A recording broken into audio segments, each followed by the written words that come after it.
then that's fine. But there is something wrong here, and it needs to be stopped. And if the media was doing its job, it would be stopped. Which brings me to the other excuse being floated for building the mosque so close to ground zero, and that is tolerance. Tolerance. You know what got our country into this mess in the first place? Tolerance. Glenn Beck basically accuses tolerance. I do, and I'll explain it when we come back.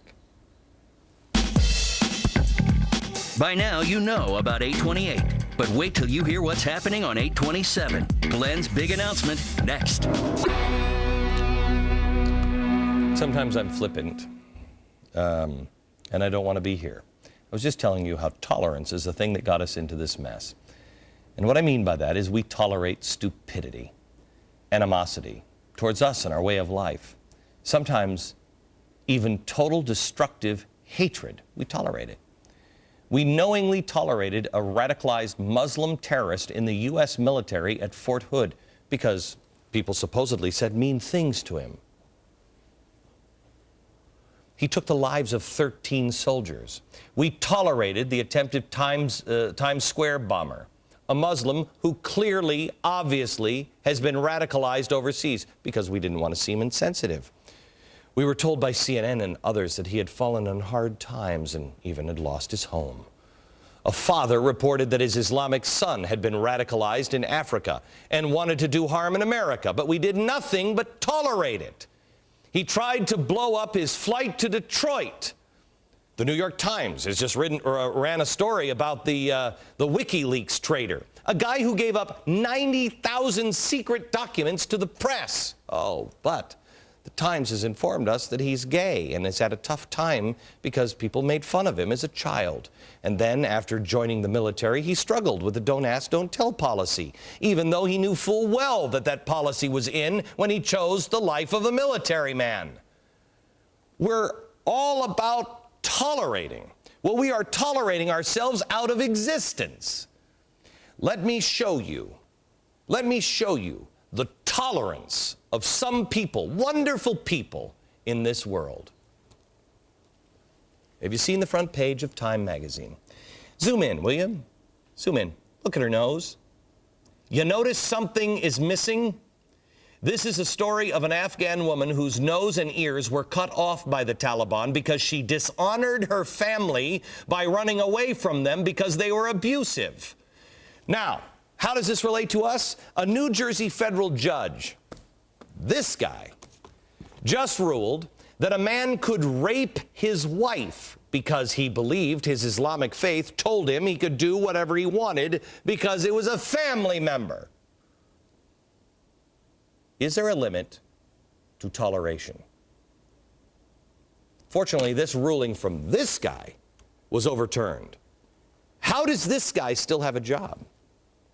Nothing gives the man a right to rape his wife or anyone. Nothing. That's unrighteous dominion. This judge said it was okay because he believed his religion gave him a right. Oh, well, if God says it's okay, I'm sure you'll be fine with that with Christians that go out and shoot abortion doctors, as you always like to publish. The Christians were doing, well, their God said that that was okay. Would it be okay, Judge, would it be okay if they just raped the married and then raped the abortion doctors? Would that be okay if their religion, by the way, his name is Joseph Charles, Judge Joseph Charles. Our problem is not just in Washington, it's with the courts. And it's not just with the courts, it's in here, each of us. We want to get along with everybody. That's what makes us uniquely American. We are a melting pot. Nobody wants to hate somebody because of their religion. Some people do, and they're crackpots. If they want to build a mosque, I will stand shoulder to shoulder to do them. Shoulder to shoulder, I will help you. If you're not trying to erase us. See, toleration is a good thing, but there's also a time to call out monsters. Look, I don't agree with Muhammad's teachings, but I can live side by side with a Muslim. I can work with a Muslim. I can be friends with a Muslim. That's tolerance. What I can't do is live side by side with monsters of any faith, any nationality, or any color.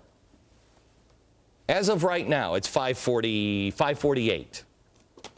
It's 5:48 Eastern Time. As of right now, we're still America. What do you say we use some common sense and keep it that way? You know, America, I have to tell you that I'm very torn because I bring you the news every day, and I see this news, and I'm thinking, this is out of control. How are we possibly going to navigate this? And then I'm filled with great hope because I remember not what I've said to you, but what I know to be true. I've said for some time now, expect miracles. Put yourself in a place where you can start to demand miracles. Literally, expect to see miracles. Great and powerful miracles are coming. I've been working on about a year now, 828, this Restoring Honor project, because how are you going to fix this? We have to have honor. We must have honor and integrity, and we must teach our children certain principles. But it goes beyond honor. It also goes into faith. This is about faith, hope, and charity and honor on 828. But unbeknownst to everyone, I have been working on something else alongside of it. I haven't said anything about it because I, quite honestly, I know how the media is. And this one is also historic. It's going to happen on 8/27, the night before in Washington, D.C. It is going to be incredible and historic. I'll just tell you this. For about the last year, I have been talking to some of the biggest religious leaders, Jewish rabbis, pastors, priests, you name it. And you're about to see things that you've never seen before. And just a little appetizer is happening at the Kennedy Center the night before. I wrote the check for the Kennedy Center, but I'm not going to charge any money for any tickets. I built it, and now you'll need to come. Tickets are going to be extraordinarily difficult to get because there's some other people that are in the audience that will make up the majority of the audience. But oops, I've said too much. I've heard that hotel rooms and hotel space in D.C. are going so fast, most are sold out. Please make arrangements to join us now. 8/28, it's 2 weeks away. A friend of mine called me and said a Pittsburgh paper, the Tribune Review, great paper in Pittsburgh, did a contest, signed people up on buses that they were going to send to 8/28. In one day, in the first hour, 1,500 people signed up. In one day, 20,000 signed up. This is a historic event. There are forces in the government now that are trying to stop any new gatherings after this one on the Lincoln Memorial. It's just too sacred of a space. Oh, it's a sacred space, all right. And what is going to happen on 8/28 will be a miracle. This is something that you do not want to miss. Bring your children. Leave your signs at home. Bring your children. Come as you are, but leave far more powerful. By the way, it's important also, if you have a bus that you're going on, make sure somebody has registered that bus. Go to glennbeck.com/828. The Park Service has rules, and they go by the bus numbers.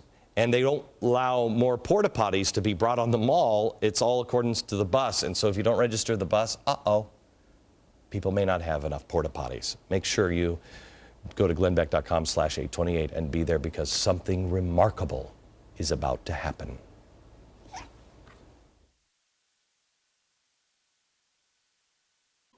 You don't really want to miss tomorrow or Friday of Calvin Coolidge, or really any episode next week. Set the DVR. We'll see you tomorrow night. Really, you don't want to miss it. From New York, good night, America.